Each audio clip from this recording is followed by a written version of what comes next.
Storytelling time. The story is called Respect. Sounds familiar. I am a 10-year-old boy growing up in a red light district.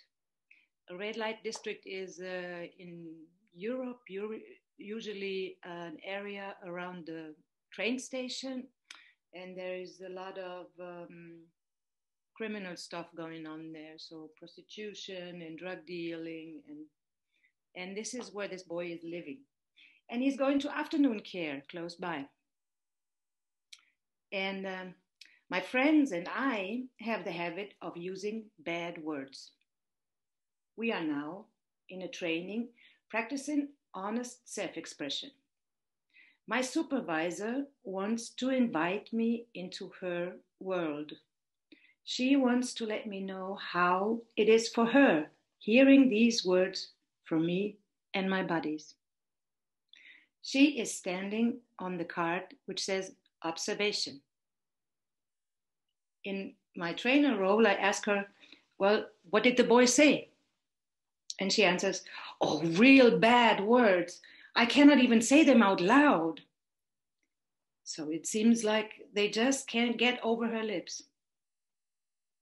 Being in my role of the boy, I'm searching for something that I could offer her, like something really bad. And I say, how about wanker? And she replies, no, much more. So I say, asshole, even louder. And we agree on this word being sufficient enough for our practice purpose. But the real ones are much worse. So I slide into the role of the boy and yell, asshole, towards the hallway. The door in between us is opened, and I sit in a position able to look outside in the hallway. I say it really loud so my buddy outside can hear me. He's out there somewhere, and I hope he can hear me because I'm sitting here quite alone, like in court, and I feel a little insecure, although I would never admit that. I need some extra strength and a little backup. I just want to make sure he's there and reassure we belong together. And this is why I'm using one of our code words. And in my imagination, he answers. The supervisor goes to the next card. It says feeling. She searches inside of herself. That is making me somehow nervous. Boys like me are never afraid, you know. Fear is weakness and boys are strong. I already understand that. So I shout louder again and again, asshole! And every time I'm getting more powerful and stronger and safer. And finally, she comes up with something, my supervisor, and she says, that is disgusting. I feel disgust. That surprised me fully. I expected her to scold me out or hand me a moral sermon, but instead she's disgusted. I'm baffled. How is that possible? Why do our words cause disgust in her? That is so strange to me. I mean, I believe her. She really looks disgusted. But it doesn't match at all with what it means to me. And I'm surprised and really curious. I really want to know why, so I ask her. She steps onto the next card. The next card is a need. And for me, it's getting even weirder. I feel a strong urge to use one of our code words, but I suppress it because I do not want to disgust her even further. I like my supervisor. I like her a lot. You know, she's one of the good ones. That is why I absolutely do not want to do anything that disgusts her.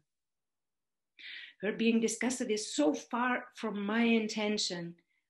And it is taking her forever on that card. Really, I really want to know why, and I'm sincerely curious about what she has to say. I skip from my child role into the trainer role.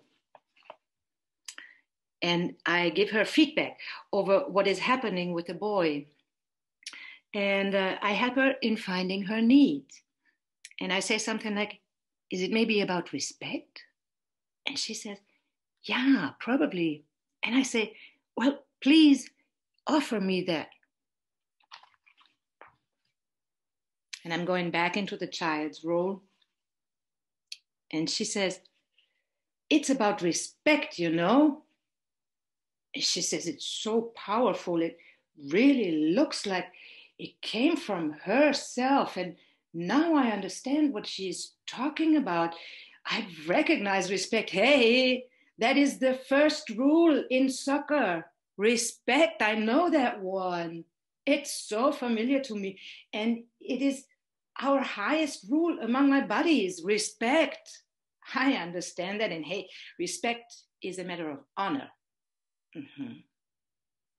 I'm totally committed now. So I tell her that it was never in my intention to be disrespectful to her and that I really want to do an effort towards that goal. And yet I can't promise that I will always succeed, but I'm very willing to try so. And using our code words is more of a habit to me. I was so accustomed to it. It was so normal, and also it felt so good. It's our language.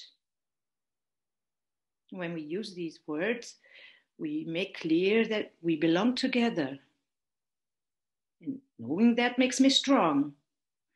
Unfortunately, I couldn't tell her my insides anymore because the role play was over at this point. Lunch break. And afterwards, we continued with other exercises. So what is the essence? If you want to be heard, speak out about yourself. Show yourself. Let yourself be seen. Instead of hiding behind rules or statements like, we don't do that here. It took the participant a lot of effort and courage to express her feelings and needs. And she was rewarded by curiosity, openness, and the willingness to be understood, instead of deaf ears and letting the words just pass on. In addition, it was very helpful for me, being the child, that she used a word for her need that I could understand, because it occurs in my boy's world. And that word also is of huge value to me.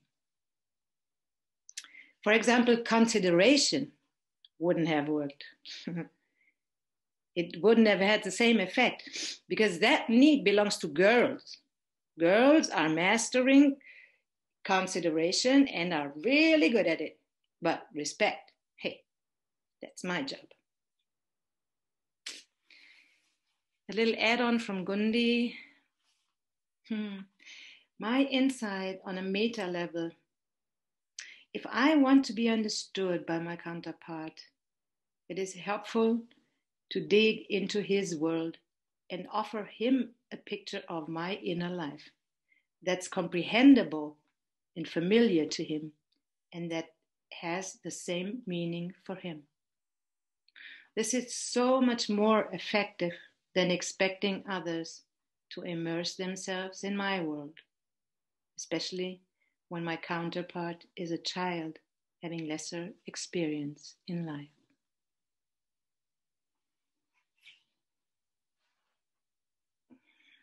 1 minute of silence to let the words settle.